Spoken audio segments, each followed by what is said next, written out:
नमः शिवाय। हर हर महादेव शंभू। हर हर महादेव। जय माता दी मित्रों, कैसे हैं आप सब। शिव शक्तोम चैनल पे आप लोग का हार्दिक स्वागत है। और चैनल पे यदि नए हैं तो विनम्रता से निवेदन करूंगा कि चैनल को सब्सक्राइब कर लें, ताकि हमारे द्वारा बनाई भी कोई भी वीडियो सबसे पहले आपको प्राप्त हो। वीडियो में दिखाई जाने वाली जानकारी यदि आपको अच्छी लगे तो ज़रूर लाइक शेयर सब्सक्राइब करें, क्योंकि कहीं ना कहीं शिव शक्तोम चैनल पर वो जो दिव्य प्रयास जो शुरू हुआ था भगवान शिव की माँ जगदम्बा की कृपा से, कि इस पूरे श्रावण मास में जो भगवान शिव की दिव्य लीलाएं हैं, जो मान्यता प्राप्त श्री गीता प्रेस गोरखपुर के महाशिव पुराण में वर्णित हैं, उसके संदर्भ से आपको भगवान शंकर की दिव्य लीलाएं जो है श्रवण कराई जाएं, और प्रयास अभी भी जारी है। तो आज बात करने वाले हैं वो कहीं ना कहीं उज्जैन नगरी के नरेश बाबा महाकाल ज्योतिर्लिंग के बारे में। लेकिन महाशिव पुराण में जो है महाकाल के बारे में जो कहीं ना कहीं दो जो कथाओं का विवरण मिलता है। एक कथा जो है वो दूषण नामक दैत्य के संहार की है, और दूसरी कथा जो है कहीं ना कहीं वो चंद्रसेन राजा और गोप बालक श्रीकर की है। तो पहली कथा कहीं ना कहीं कि एक वेदप्रिय नाम के ब्राह्मण देवता थे, कहीं ना कहीं रोज अग्निहोत्र करना, वेद पाठ के बारे में कहीं ना कहीं श्रवण करना, दूसरों को पढ़ाना, तो वैदिक कर्म क्रिया करते थे। जिनके 4 तेजस्वी पुत्र थे, देवप्रिय, प्रिय मेधा, सुकृत और सुवर्त जो है उनके 4 पुत्र थे। कहीं ना कहीं वो भी शिव आराधन में लगे रहते थे।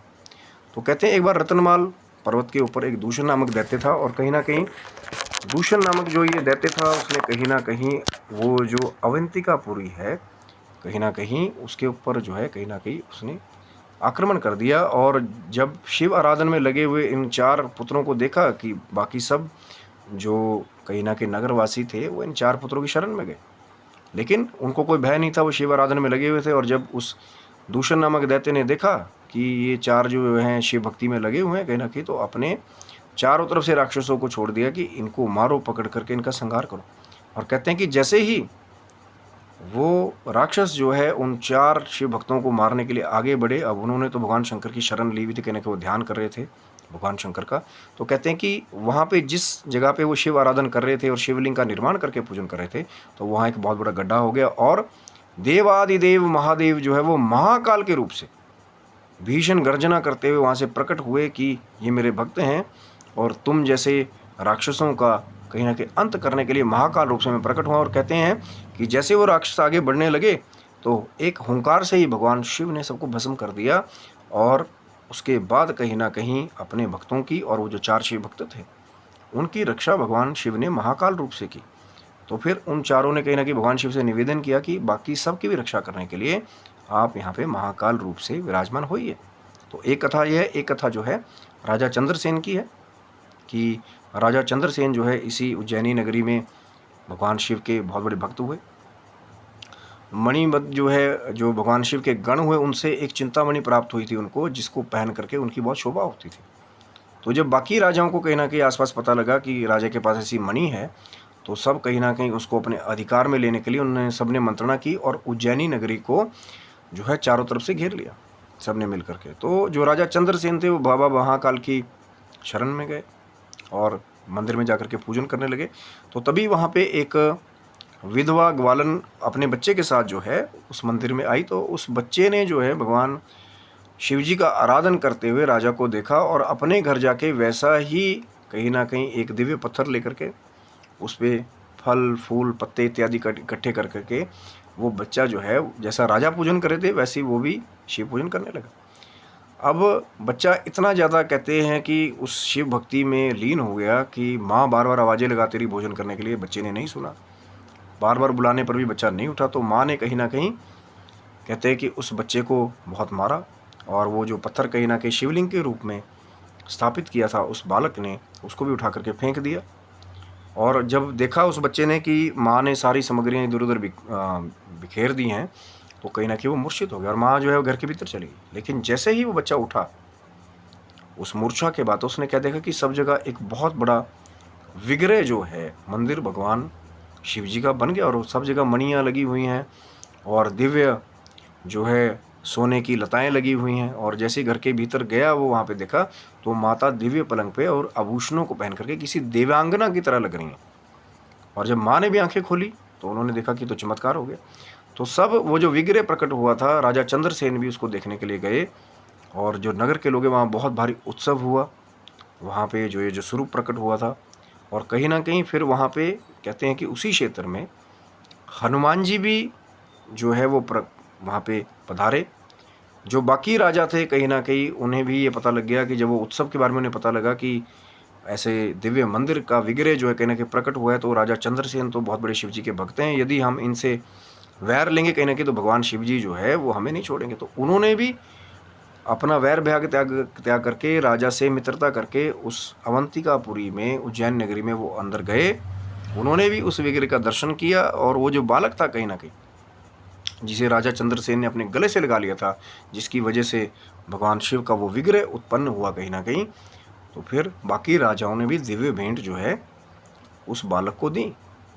और हनुमान जी भी वहाँ पे दिव्य रूप से पधारे और उन्होंने कहा कि इसी की अगली पीढ़ी में आगे जा कर के नंद जी होंगे, जहाँ पे श्री कृष्ण जी का जन्म होगा। और कहीं ना कहीं भक्ति का उपदेश दे करके हनुमान जी ने वो जो बालक था कहीं ना कहीं उसका नाम श्रीकर रखा गया। तो वो जो गोप बालक था श्रीकर आगे चल के नंद राय जी उन्हीं की जो है कहीं ना कहीं परिवार में हुए, और श्री कृष्ण जी भी आगे चल के जैसा हनुमान जी ने कहा था आगे चल करके उसी वंशावली में कहीं ना कहीं उत्पन्न हुए।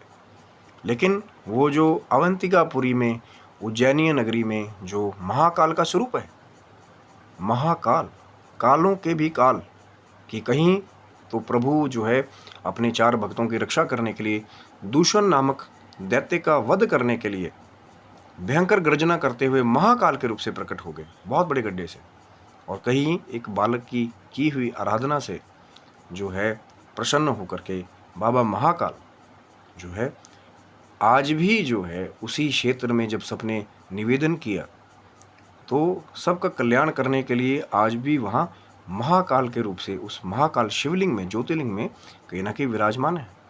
और ये वही महाकाल का स्वरूप है जिसके बारे में वो बहुत ही प्रख्यात एक चर्चा है कि कोई भी राजा जो है वो रात को उस मंदिर में नहीं रुकता, क्योंकि ऐसा कहा गया कि वहाँ के राजा जो हैं वो बाबा महाकाल हैं, और कोई भी दूसरा राजा जो है रात को उनके राज्य में नहीं रह सकता। लेकिन इसमें एक अलग भाव भी है, यदि कोई भी भक्ति भाव से भगवान शंकर की शरण लेना चाहे अपना सब कुछ राज पाठ त्याग करके, तो क्या बाबा महाकाल उसे वहाँ रहने नहीं देंगे?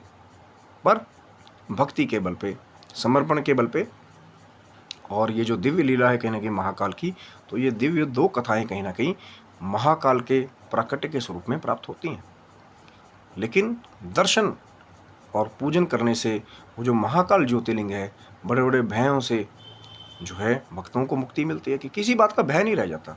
जब कालों के भी काल महाकाल की आपके ऊपर कृपा हो जाए तो फिर किसका डर कहाँ रहेगा। अकाल मृत्यु वो मरे जो काम करे चंडाल का, काल भी उसका क्या करे जो भक्त हो बाबा महाकाल का।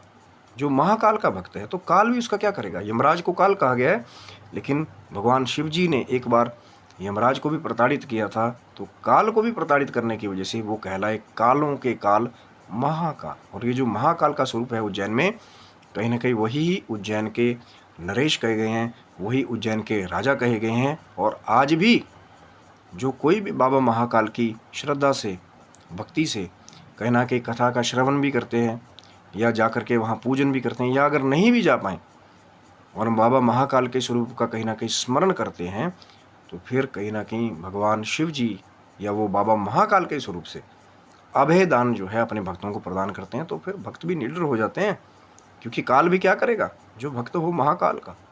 और महाकाल का स्वरूप ऐसा ही है कि जब तक भगवान शिव जी जो है सौम्य रूप में है तब तक वो सोमेश्वर हैं, लेकिन जैसे ही लगता है कि उनके भक्तों पे कोई कष्ट आया तो फिर कालों के भी काल महाकाल का रूप ले लेते हैं। जो जैसे उज्जैनी नगरी में अवंतिकापुरी में कहीं ना कहीं वो जो महाकाल के रूप से विराजमान बाबा महाकाल हैं, तो अपने भक्तों के सभी डरों को दूर कर देते हैं, उनको अभय दान देते हैं, और उनके आशीर्वाद से कहीं ना कहीं बहुत बड़े बड़े पद प्रतिष्ठा को भी प्राप्त करने वाले बहुत सारे भक्त हुए हैं, जिन्होंने भोग को भी प्राप्त कर लिया और कहीं ना कहीं अंत में भी उसके बाद बाबा महाकाल की कृपा से मोक्ष को भी प्राप्त कर दिया। और कहीं ना कहीं वो जो हमारा दिव्य प्रयास है वो अभी भी जारी है, कि चैनल को आप सब्सक्राइब रखिएगा। जो कहीं ना कहीं ज्योतिर्लिंगों में आगे जो ज्योतिर्लिंगों के बारे में कथाएं आने वाली हैं, क्योंकि चंद दिन जो हैं वो बाकी हैं कहीं ना कहीं पावन श्रावण मास में। फिर कहीं ना कहीं ये जो कृपा है कि जो पूरी 12 ज्योतिर्लिंगों की कथा है, अलग अलग वीडियोस में कहीं ना कहीं उनका महात्म्य अपनी अल्प बुद्धि के द्वारा आपको बताने का हम लोग प्रयास कर रहे हैं। और यदि कोई त्रुटि रह जाए कहीं ना कहीं हम लोग क्षमा प्रार्थी हैं, पर प्रयास वही जारी है। भगवान शिव की, माँ जगदम्बा की कृपा से वो जो भगवान शंकर की दिव्य लीलाएं हैं कहीं ना कहीं, जो ये पावन 12 ज्योतिर्लिंगों की कथा है कहीं ना कहीं, तो उनका श्रवण आगे भी आपको कराएंगे। तभी तो आपसे विनम्र निवेदन है कि चैनल को सब्सक्राइब रखिएगा। हो सकता है अगले दिव्य ज्योतिर्लिंग की कथा के साथ आपको जल्दी ही मिलेंगे। तब तक के लिए आप सभी बंधुओं को बहुत प्यारी हर हर महादेव शंभू जय माता दी मित्रों, आप सबको।